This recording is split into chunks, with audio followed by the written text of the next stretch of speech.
안녕하세요. 전진명입니다. 저는 뭐 아시겠지만 언어랑 상황 판단 쪽보다 자료를 상대적으로 못하는 편이긴 해요. 그래도 여러분들한테 항상 도움을 드리기 위해서 최선을 다해서 설명하려고 노력하고 있고, 그리고 필요한 부분들 골라드려서, 그러니까 여러분들 꼭 해야 될 법한 것들 골라서 좀 설명해 드리려고 하니까 잘 따라와 주시면 좋을 것 같습니다. 이번 건 뒤부터 볼게요. 뒤쪽에서부터 좀 보도록 하겠습니다. 이자 24번 문제 한번 보겠습니다. 다음 그림은 국내 원목 벌채와 이용의 흐름에 대한 자료다, 이렇게 돼 있죠. 자, 이용의 흐름, 이건 뭔 소릴까? 어, 제가 상황 판단 문제 풀 때 이렇게 막 퍼트 문제 같은 거 하나 그려서 보여준 적이 있어요. 경로 만들어서 그려서 풀어주는 거.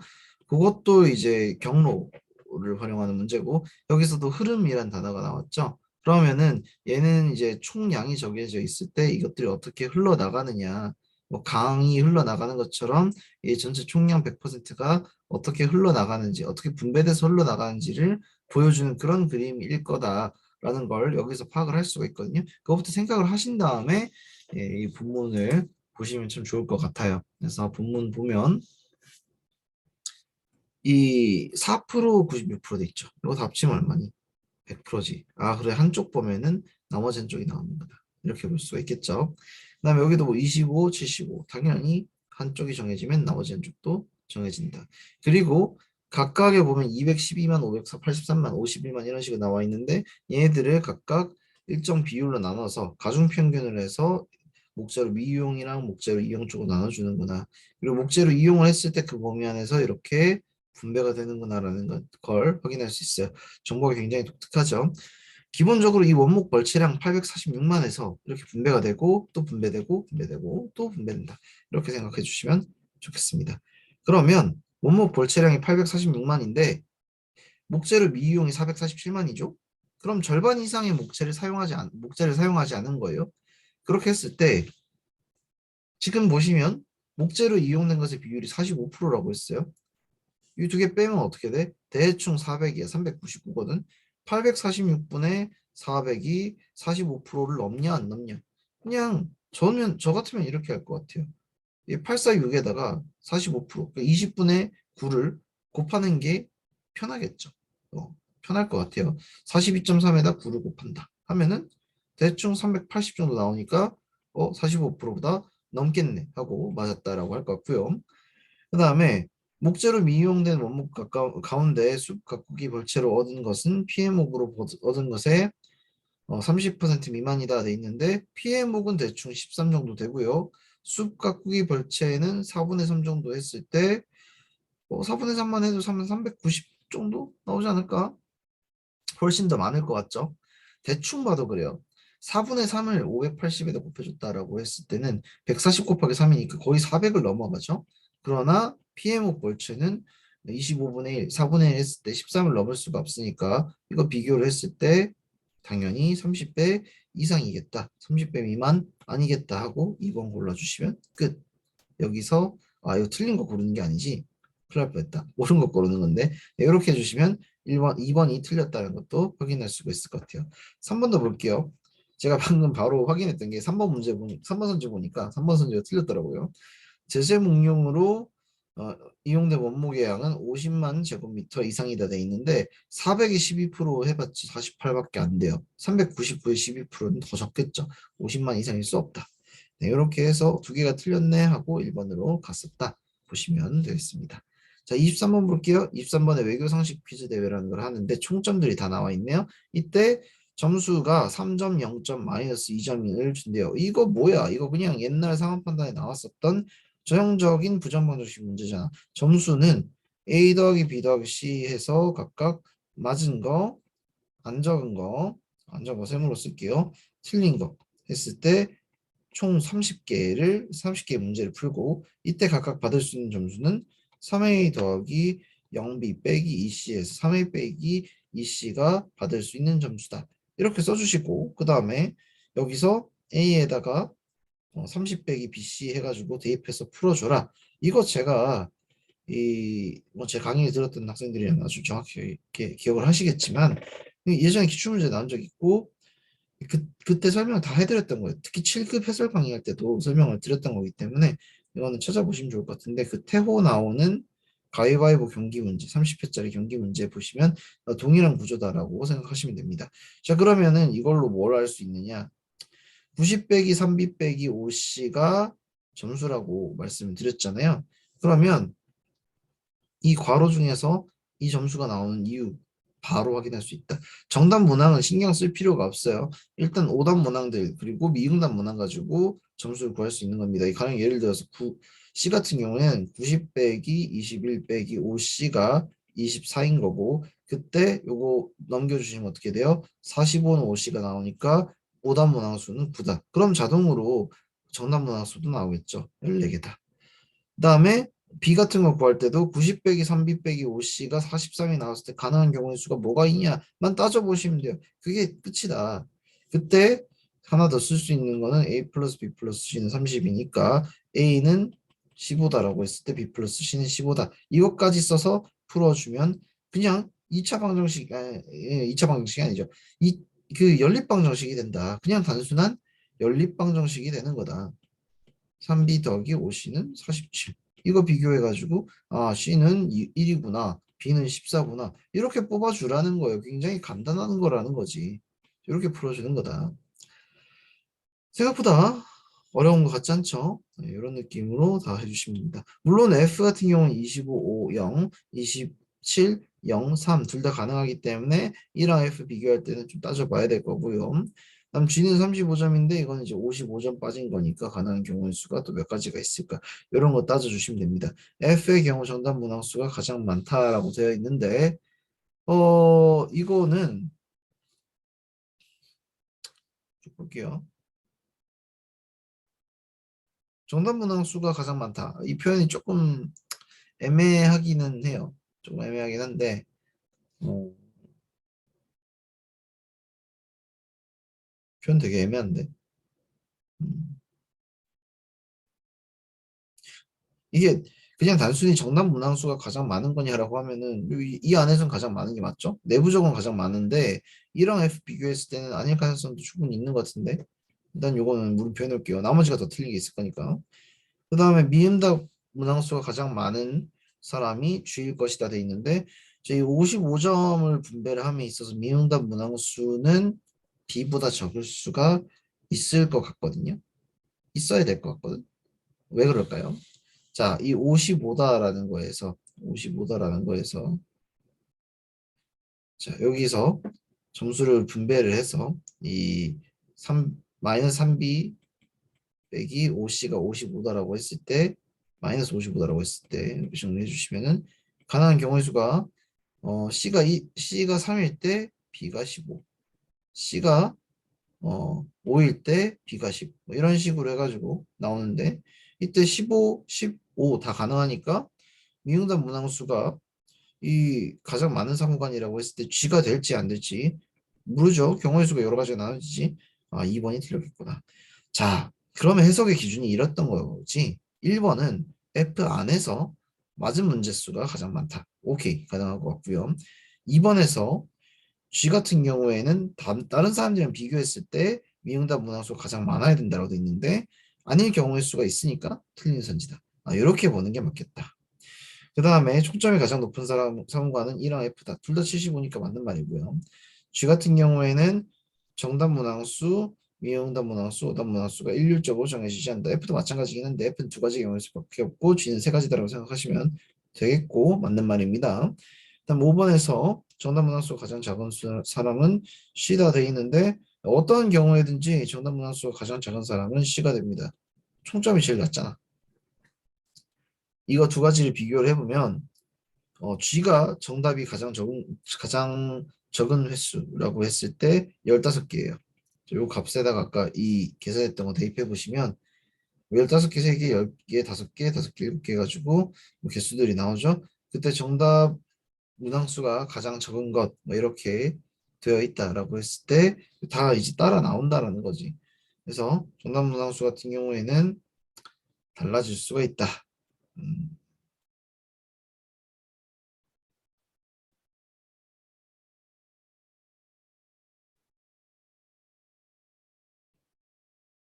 아니야 이거는 5번도 틀렸다고 보기 어렵겠는데?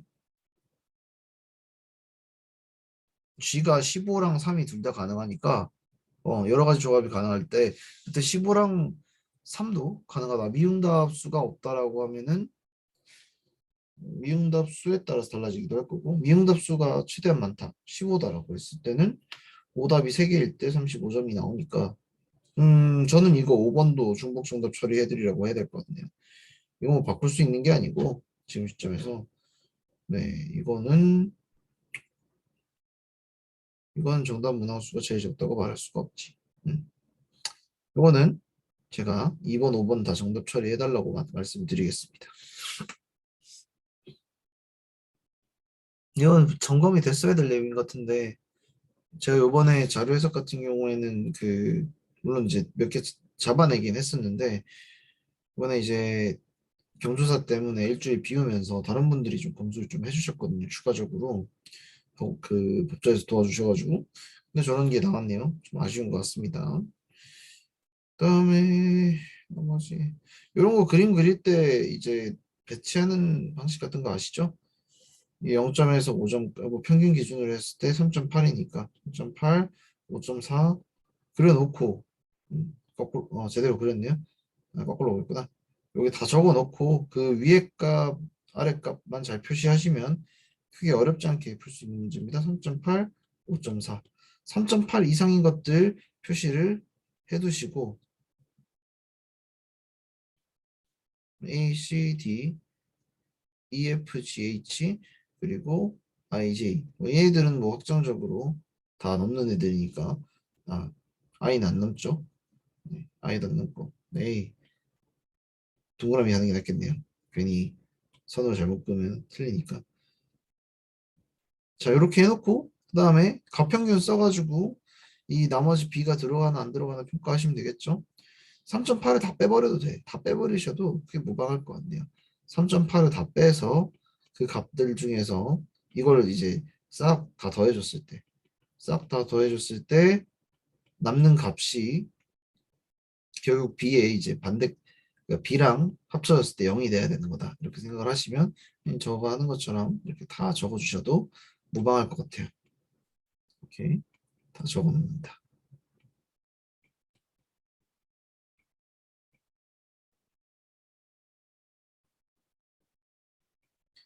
아니 뭐 얘는 왜 이렇게 차이가 많이 나죠? 그쵸? 차이가 쓰잘데기 없이 많이 나죠? 자, 이런 식으로 적어놓고 이거 다 더해서 이 다 더한 값이랑 b랑 더해주면 뭐가 나와야 돼? 0이 나와야 되지. 그걸 활용을 해주시면 조금 더 계산이 빨라질 것 같아요. 그다음에 이 5.4 같은 경우에도 동일하게 오버되는 것들만 잘 체크해 두시고 표시하실 때 잘 해주시면 되겠다. 지금 b의 위치가 문제지 나머지는 별로 어려운 게 없을 것 같고요. 그 다음에 선지에서 시킨 대로 배정을 해보시면 될 것 같다. 이렇게 풀어주시면 되는 문제입니다. 이번 거는 개인적으로는 뭔가 아이디어란 형태의 문제를 제시를 하는 건 없고 제가 뭐 다른 선생님처럼 뭐 스킬에 대한 부분을 많이 알려드릴 수는 없기 때문에 이런 것들 위주로 많이 알려드릴게요. 자, 다음은 12번 문제 풀겠습니다. 12번 문제 같은 경우에 여기 음원 차트별 순위라는 걸 보여주고 있는데 내용 보시면 일부가 지워진 것이다라고 되어 있죠. 일부가 지워졌다. 지워졌다의 포인트를 잘 맞춰주시고 보시면 이 중간에 박스 같은 게 보일 거예요. 이게 이제 지워진 거지. 그런데 이거 표 볼 때 잘 봐야 되는 게 이렇게 아래로 내려가면서 변한 겁니다. 그거 잘 봐두셔야 여러분 나중에 안 틀려요. 자, 그래서 내용을 봤을 때 이 직전 날보다 올라가면은 화살표가 위로, 직전 날보다 내려가면은 화살표가 아래로인 걸 알 수 있죠. 짝대기는 아마 그날 그대로다라는 걸 거니까 자 그러면 7이 되겠네요. 그 다음에 얘는 5 이상이 돼야 될 것 같고요. 5보다 큰 값. 얘는 한 칸 올라서 2가 된 거죠. 여기는 2였을 것 같네요. 여기는 내려가서 오고 그 다음에 뭔지 모르니까 5다. 이런 식으로 적어놓고 그다음 평균 등수 구할 때는 요쭉 다 더해서 해주면 되니까 순위에다가 5를 그냥 곱해두시면 아마 계산하실 때 훨씬 더 편할 것 같습니다. 자, 평균이라는 게 뭐야? 전체 개수로 나눠준 거지. A, B, C, D의 값을 5로 나눠준 게 이제 평균순위니까 이 평균순위에다 5를 곱해주면 이거 다 시그마 값이랑 똑같다. 얘랑 얘를 더하면은 21이 나와야 된다는 거예요. 그럼 얼마일까? 7이겠지. 자, 그럼 얘는 다 더하면 얼마가 나오지? 다 더하면은 10, 12, 7 해서 29가 나오죠. 29를 5로 나눠주면 4.8. 그 다음에 이쪽에서 여기 6.0에 곱하기 5하면 30이니까 10, 14, 6이겠구나. 6이면 한 칸 내려갔구나. 이렇게 써주면 되겠다. 간단하죠? 3월 27일 평균 순위는 전일 대비 상승하였다. 떨어진 것 같고요. 3월 24일 A의 응원 차트에서 순위는 9였다. 뭐 이것도 누가 봐도 그냥 제가 계산한 값이 맞다면 틀린 말처럼 보이시죠? 그 다음에 3월 24일 평균 순위는 전일 대비 하락하였다라고 있는데 전부 다 올라갔잖아. 어떻게 하락했겠어? 말이 안 되죠. 3월 24일에서 27일 동안 매일 전일 대비 하락하는 음원 차트가 있다. 제가 눈이 빈구가 아니라면 없는 것 같은데요. 그 다음에 5번에 3월 27일 C 음원 차트에서 의 순위는 전일 대비 하락했다. 6으로 하락했다니까 답은 5번 이렇게 골라주시면 되겠다. 이렇게 이제 빈칸 찾는 거 이런 건 되게 이제 상황 판단스러운 스타일의 문제고 잘 받아야 되겠죠? A에서 D에 해당하는 분명을 바르게 나열한 것은 돼 있고 여기 나와 있는 이 조건들을 보고 이 차이를 파악을 하는 거죠. 전주랑 근주의 가격 차이가 가장 작은 것은 밀가루다고 이 밀가루가 요 A, B, C, D 중에 있겠지. 그럼 우리는 A, B, C, D만 비교하면 돼. 가장 작은 거 구한다고 했을 때 A, B, C, D 중에서 가장 작은 게 곧 전체에서 가장 작은 거겠구나 생각하시고 그냥 쭈르륵 적어주시면 된다. D구나 해주시면 이렇게 하나 한 줄 벌써 끝났고요. 그다음에 배추의 등락폭과 김의 등락률을 비교를 하는데 여기 보니까 배추랑 김 나오는 건 뭐 어디니? B랑 C죠. 기본적으로 B랑 C니까 B랑 C를 비교를 했을 때는 B가 C보다 커. 여기 A도 있으니까 A도 봤을 때 A도 B보다 작아. 그러면 배추의 등락률은 B겠구먼 하면 되신다는 거죠. 만약에 B가 김이고 C가 배추면은 그때는 김이 동락률이 더 높은 거니까 말이 안 될 것이다. 이렇게 지어준다. 그다음에 이제 달걀이랑 김을 비교를 하는데 전주엔 달걀의 가격이 조기보다 비쌌으나 금주에는 조기가 더 비싸다. 이런 달걀이 이런 종류가 어딨냐를 검토를 해보면 일단 A는 확실히 가능하고 C도 어때요? C는 안 되죠. C는 다 크니까 안 될 것 같아요. 답은 1번 말고는 될 수 있는 게 없다. 이런 방식으로 풀어주시면 된다. 이런 거, 요 5번 문제 같은 거는 되게 또 중요해 보이죠? 각국 주민에 대한 질병 A, B 유형률과 이를 전달하는 데 사용되는 진단 키트의 민감도와 특이도에 관한 자료다. 옳은 것만을 모두 골라라 이렇게 돼 있고 95, 95, 90, 85 뭐 이런 식으로 해서 진단 키트의 민감도, 특이도라는 게 있다고 합니다. 이게 뭔지 설명을 해줘야지 밑에 나와 있네요. 자, 민감도는 앓고 있는 사람에 해당 질병 진단 키트 사용 결과가 양성일 확률. 그러니까 얘는 놓치지 않고 잡아낼 확률입니다. 놓치지 않고 잡아낸다. 그러니까 100명의 감염자가 있으면 95명의 감염자를 잡아낸다. 이게 민감도인 거예요. 특이도는 반대로 음성인 사람을 음성으로 만들어주는 거야. 그럼 반대로 이 특이도를 빼주면 남는 이 5%는 뭐야? 음성인 사람인데 양성으로 나오는 거야. 이걸 우리가 흔히 위양성이라고 하죠. 반대로 여기 5%는 뭐야? 위음성인 거야. 위음성, 위암성을 나타내는 지표가 민감도랑 특이도라고 생각을 하시면 되겠다. 자, 그러면 이 기억 볼게요. 질병 B를 앓고 있는 사람 수는 질병 A를 앓고 있는 사람 수의 3배 이상이다.